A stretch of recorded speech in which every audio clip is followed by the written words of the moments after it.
दादा आणि सुजयच्या ॲक्सिडेंट बाबत अशी कोणती गोष्ट आहे जी मला माहीत नाहीये?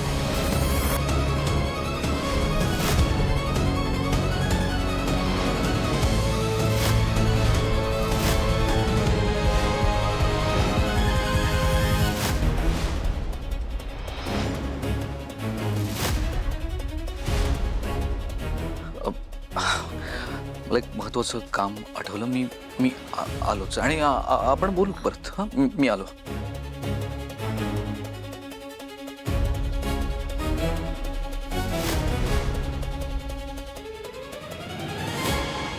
हा एवढा का घाबरला?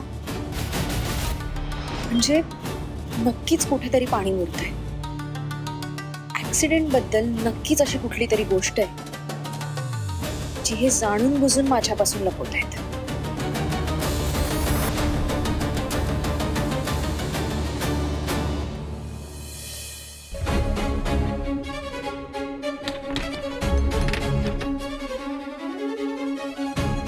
स्वराज, काय झालं? एवढा का टेन्स झालायस?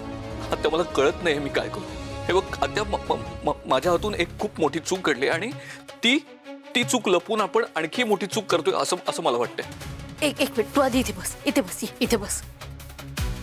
तू बस इथे शांत आणि आता सांग काय झालं? लपवलेल्या गोष्टींना त्या कधी ना कधीतरी बाहेर येतातच. मला सांग, आपण जे काही घडलं ते विसरून पुढे जायचा प्रयत्न करतोय की नाही?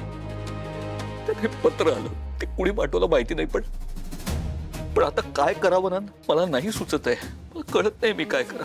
जगापासून ठीक आहे, प्रीतीपासून हे सगळं आपण किती दिवस लपवून ठेवणार आहोत सांग मला. स्वराज, मला कळतंय सगळं. हे बघ, आपण ह्यातनं काहीतरी मार्ग काढू ना. तू असं हायपर नको हो बाळा. हायपर होऊ नको तर काय करू सांग. मी कधी ना कधीतरी प्रीतीला हे कळणारच आहे ना की जो अपघात झाला त्याला मी कारणीभूत आहे. मी सुचायचं बंद झालंय. मला किती दिवस असं उडत बसावं लागणार आहे. मला नाही कळत आहे मी काय करू.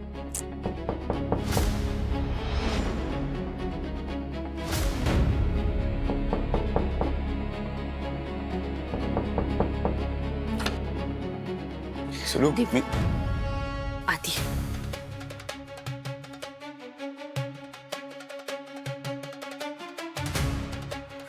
काय झालं? तू बघ ना.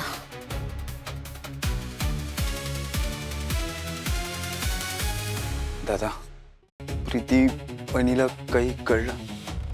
नाही. मग दादा, काय विचार करतोयस? प्रीती वहिनीला सांगणार नाही आहेस ना? आता कळत नाहीये मी काय करावं. मला नाही सुचत आहे. नाही कळत आहे. दादा हे बघ, शांत हो. मला एक सांग, तुझं प्रीती वहिनीवर प्रेम आहे ना? ती तुला कधीच सोडून जाऊ नये असंच वाटत असणार ना तुला? मग आता मी काय म्हणतो ते नीट ऐक. दादा, घाईत कुठलाही निर्णय घ्यायचा नसतो दादा. हे बघ, आज ना उद्या आपण तिला हे सत्य सांगणार आहोतच, पण आता ही ती वेळ नाही आहे. योग्य वेळेची वाट बघणं आता खूप गरजेचं आहे. पण आता तू काहीही करणार नाहीस.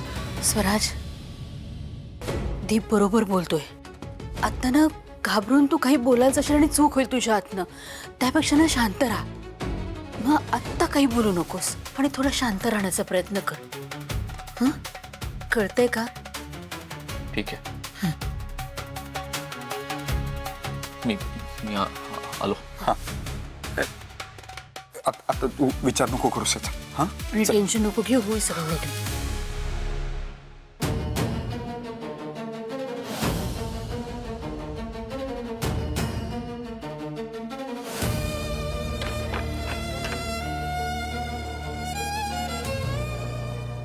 सुलू, सगळं काय चालू आहे ना, खरंच काही कळत नाही.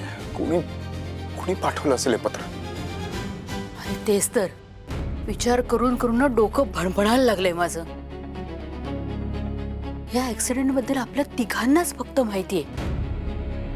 कोण आहे चौथी व्यक्ती? कुणाला माहिती हे सगळं? मला एक मिनिट ते पत्र दाखव परत.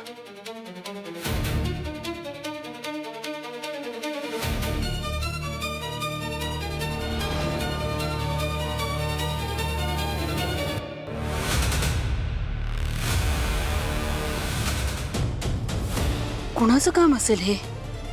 आणि हा जो कुणी आहे तो आता काय करेल पुढे? या ऍक्सिडेंटच्या मागे अजून किती सत्य दडलंय देवालाच माहिती. पण आता हे एवढ्यात थांबेल असं वाटत नाहीये.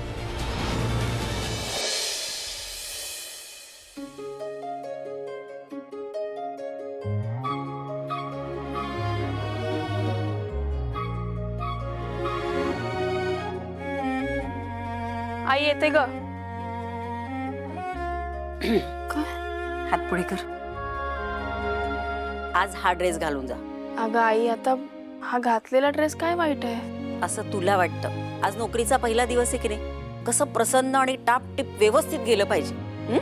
माझी मुलगी कुणापेक्षा कमी नको दिसायला. जा जा बदलून ये जा.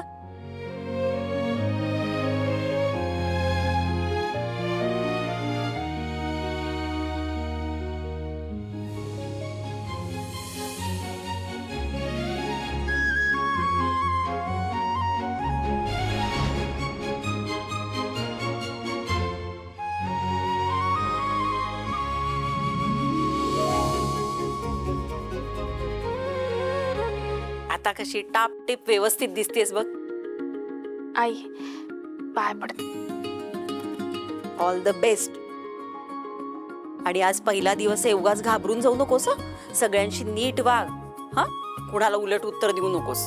आई शाळेत जाते का ग? हसू दे ग. आईसारखी आई आहे मी. तुम्ही मुलं कितीही मोठी झालात ना तरी काळजी करण्याचं थांबवत नसते. काय आहे ना, मोठ्या माणसात काम करायचं माहित नाही ना, म्हणून जरा काळजी वाटते. पण माझी खात्री, तू व्यवस्थित काम करशील आणि सगळ्यांची मनं जिंकशील. बर, मी काय बोलत बसले. पहिला दिवस आहे ना, उगाच उशीर नको व्हायला. जा तू सावकाश जा.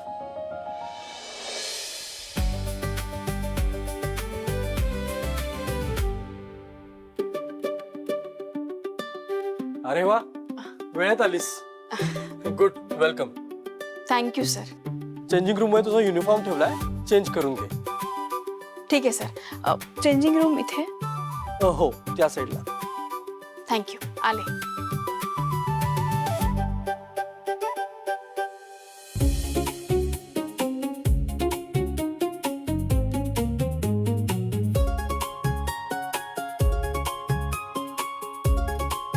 देवा, हा नवा प्रवास सुरू करते. आवड आणि निवड यात खूप फरक असला तरी मी मनापासून हा जॉब करेन. मला आशीर्वाद दे. माझ्याकडून कधीच काहीही चुका होऊ देऊ नकोस. नेहमी माझ्यासोबत राहा प्लीज. तथास्तु. माझा आशीर्वाद तुझ्या पाठीशी आहे बालिके.